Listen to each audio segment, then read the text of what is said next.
നമസ്കാരം. സനത്കുമാര മഹർഷിയും നാരദനും തമ്മിലുള്ള ഗുരുശിഷ്യ സംവാദത്തിൻ്റെ അവസാന ഭാഗം. കഴിഞ്ഞ ലക്കത്തിൽ ജലത്തെപ്പറ്റിയാണ് മഹർഷി നാരദന് പറഞ്ഞു കൊടുത്തിരുന്നത്.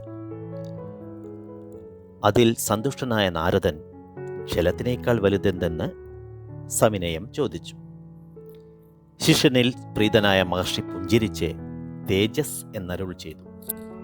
ജലം ഭാഷ്മമായി വായുമണ്ഡലത്തെ പ്രാപിച്ച് കാർമേഘമായി തേജോമണ്ഡലത്തിൽ ഇടിമുഴക്കവും മിന്നൽ പിണറുകളും വർഷിച്ചാണ് ഋതുഭേദ കാലചക്രം ചലിക്കുന്നത്.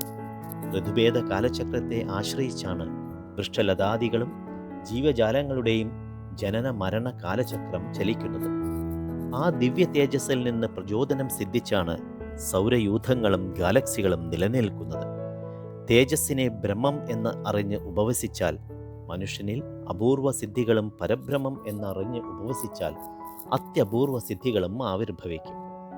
സംവാദത്തിലൂടെ ലക്ഷണമൊത്ത ഗുരുനാഥനെ കണ്ടെത്തിയ ആത്മവിശ്വാസം നാരദനിൽ ജ്വലിച്ചു നിന്നു. പരമാനന്ദത്തോടെ തേജസ്സിനേക്കാൾ വലുതെന്തെന്ന് ചോദിച്ചു.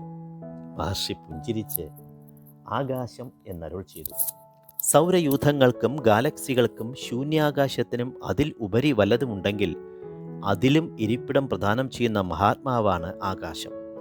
ഭൂമിയിൽ സർവചരാചരങ്ങൾക്കും പഞ്ചഭൂതാദികൾക്കുമെല്ലാം ഇരിപ്പിടത്തിൻ്റെ ദാതാവ് ആകാശമാണ്. ശബ്ദ സ്പർശ രസ രൂപ ഗന്ധാദികൾ എല്ലാം ആകാശത്തിലാണ് യഥാ കാമാചാരനായി വിഹരിക്കുന്നത്.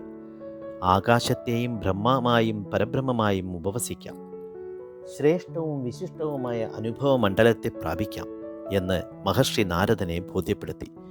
ആഹ്ലാദത്തോടെ ആകാശത്തേക്കാൾ വലുതെന്തെന്ന് നാരദൻ ചോദിച്ചു.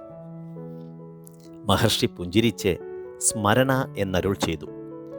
ആർക്ക് എപ്പോൾ എവിടെ വെച്ച് എന്തിനെക്കുറിച്ച് അറിയാനും പറയാനും ചിന്തിക്കാനും ആലോചിക്കാനും പ്രവർത്തിക്കാനും സ്വസ്ഥമായി ഇരിക്കാനും വിശ്രമിക്കാനും എല്ലാം സ്മരണ ഉണരണം. സ്മരണയുടെ അഭാവത്തിൽ ആരും ഒന്നും കേൾക്കില്ല, കാണില്ല, പ്രവർത്തിക്കില്ല. ജീവജാലങ്ങൾ ഇരതേടില്ല. വൃക്ഷലതാദികൾ അന്നജം പാകം ചെയ്യില്ല. സകല ജീവജാലങ്ങൾക്കും പ്രചോദനത്തിൻ്റെ നിലക്കാത്ത നീരുറവയാണ് സ്മരണ. നാരദൻ്റെ ഇച്ഛാശക്തി അറിഞ്ഞ മഹർഷി സ്മരണയേക്കാൾ വലുതാണ് ആശ എന്നരുൾ ചെയ്തു. ആശയില്ലാത്ത ഒരു വിഷയത്തിലും ഒരാൾക്കും ആഗ്രഹം മോഹമായി പ്രതീക്ഷയായി വളരില്ല.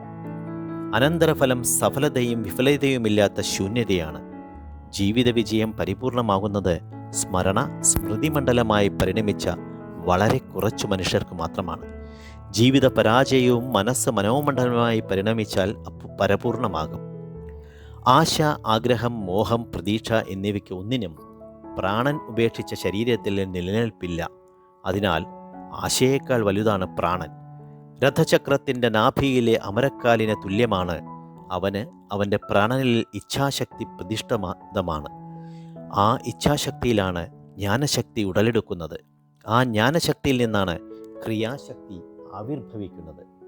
പ്രാണൻ ഉപേക്ഷിച്ച ശരീരത്തെ വെട്ടിനുറുക്കിയാലോ ദഹിപ്പിച്ചാലോ മണ്ണിട്ട് മൂടിയാലോ ആർക്കും പരാതിയോ പരിഭവമോ ഒന്നും ഉണ്ടാകാറില്ല.